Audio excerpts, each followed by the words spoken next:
Il y a 3 secteurs à haut potentiel de croissance dans le monde entier. Si vous connaissez un autre secteur en dehors de ces 3-là, veuillez me mettre ça en commentaire. Je serai très ravi. Bonjour, bonjour à tous. J'espère que vous allez bien. Je reviens encore sur ma question. Qu'est-ce qui a donc un potentiel de x20 en moins de 5 ans, en 5 ans? Je pense que la crypto-monnaie, ça reste encore un des secteurs en pleine croissance.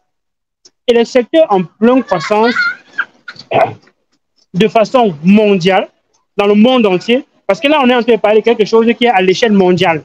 Parce que si on parle, par exemple, de l'immobilier, l'immobilier, c'est un secteur qui est en croissance du côté de l'Afrique. Mais dans d'autres pays, l'immobilier est tellement avancé, le secteur des real estate, c'est tellement avancé que on ne peut plus avoir des croissances de ouf. Alors qu'à un certain moment donné, dans ces pays-là, on avait des croissances de ouf. Mais là, maintenant, on ne peut plus avoir ces croissances de ouf-là.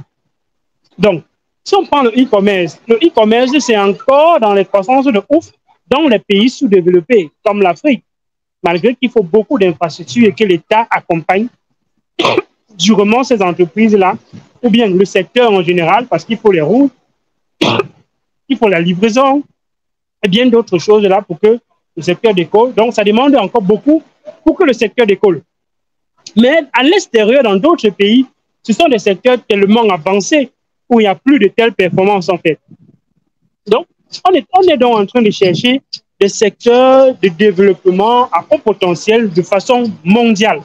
Et si on est sur une tendance qui est à l'échelle mondiale, alors je pense qu'on est au bon endroit. Et il y en a encore 3 secteurs pour le moment. 3. Il y a 3 secteurs à échelle à haut. Il y a 3 secteurs à haut potentiel de croissance dans le monde entier.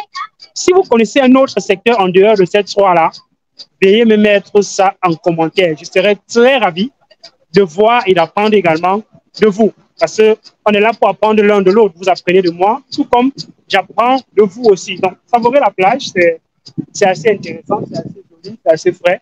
Il y a de l'air frais là qui est en train de passer. C'est cool, quoi. Donc, le premier secteur, c'est effectivement le secteur de l'argent, donc de la banque, du placement d'argent. Et la crypto-monnaie est donc premier dans ce secteur-là.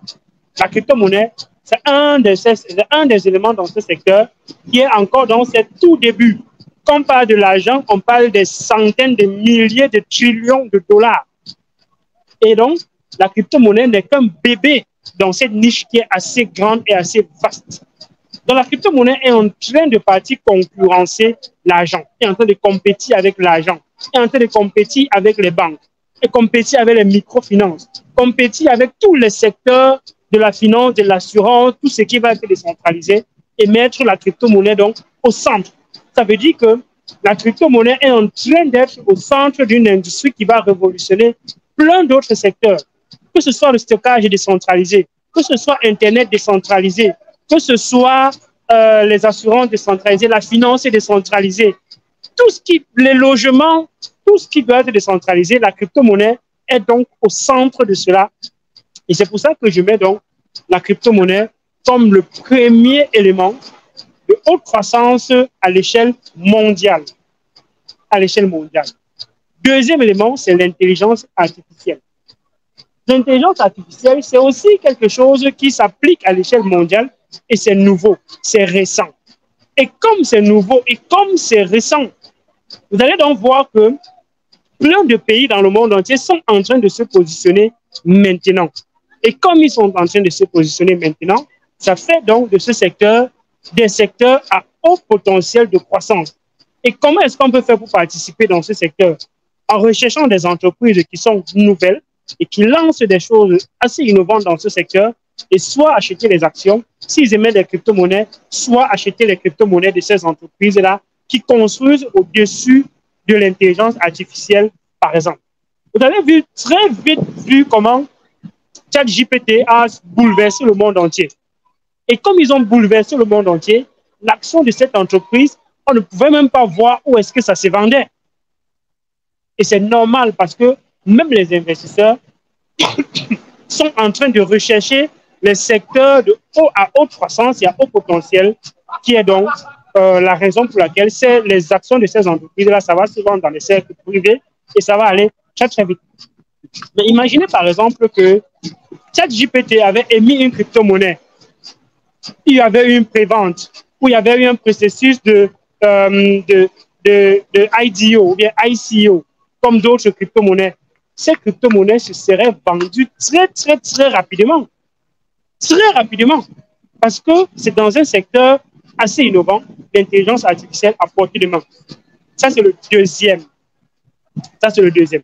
Le troisième, bien évidemment, c'est encore assez corrélé à l'intelligence artificielle et c'est une consommation de l'intelligence artificielle. C'est la robotique. La robotique, c'est un besoin mondial. Et comme c'est un besoin mondial, les entreprises sont en train de se positionner là-bas depuis un bon bout de temps. Quand on voit les voitures, quand on voit les robots de Tesla, d'Amazon et tout ça, c'est parce que ce sont des secteurs à haute croissance. Ce sont des secteurs à haut potentiel de revenus.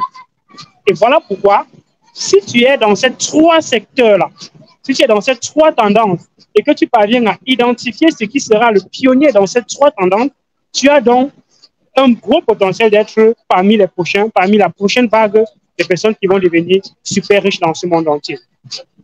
Et c'est évident que les personnes qui surfent sur les tendances en premier, qui achètent ces actions en premier, qui se positionnent en premier, sont des personnes qui vont justement bénéficier quand il y aura une adoption de masse. Quand on va arriver dans la troisième étape d'une révolution, selon Schopenhauer, qui part du ridicule, du dangereux et de l'évident. Quand on va arriver à cette étape de l'évidence-là, les personnes qui se seront positionnées en premier, les personnes qui se seront mises là en premier, seront les personnes qui vont justement consommer les revenus liés à cette adoption de masse. Certaines personnes vont dire que c'est du Ponzi. Il n'y a pas de Ponzi dans quoi? Quand une entreprise se crée, les personnes qui achètent des actions en premier, ils se font plus d'argent que les personnes qui vont venir acheter après. Est-ce que c'est du Ponzi? C'est le coût normal de la vie. C'est le commerce. Quand quelqu'un va au champ, loin à distance, acheter des denrées et les vivres frais, quand on est encore très, très tôt, et qui ramène en ville où il y a beaucoup de personnes qui en veulent, il se fait plus d'argent que ceux qui sont restés en ville.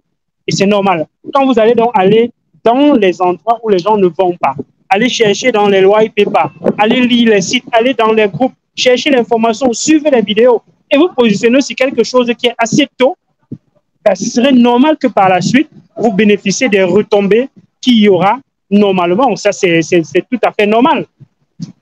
OK? Donc, je tenais à faire cette petite vidéo parce que ça fait longtemps sur la chaîne, on n'en a pas parlé. N'hésitez pas de laisser les questions. Quelle tendance investir? Bon, dans ce live, c'est là. C'est là, dans ce live, il y aura les tendances. J'ai parlé de 3 tendances. Vous allez revenir là-dessus. Vous allez comprendre justement ces tendances. Si vous pouvez surfer sur cette tendance-là, comprendre ce qui peut être des pionniers. Quelle est la blockchain qui va être utilisée à l'échelle planétaire? Quelle est la blockchain qui a le potentiel de plus d'adoption et que les États, par exemple, et les gouvernements construisent les infrastructures au-dessus en consommant la crypto-monnaie de cette blockchain-là, alors vous êtes dans la blockchain à $1 million.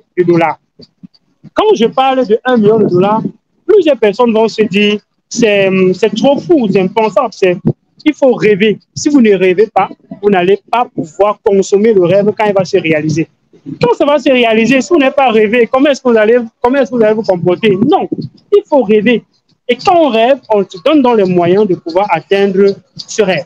Et nous sommes là sur la chaîne pour vous donner des outils, pour permettre de comprendre où le monde est en train de partir, pour permettre de comprendre la tendance de la blockchain, où est-ce qu'on est en train de partir, comprendre ce qui est en train de se construire au-dessus de ces blockchains. Vous allez vous rendre compte qu'à un moment donné, il sera impossible à un État de restreindre un bon nombre de choses sur Internet. Si on arrive à un Internet décentralisé, on a réussi.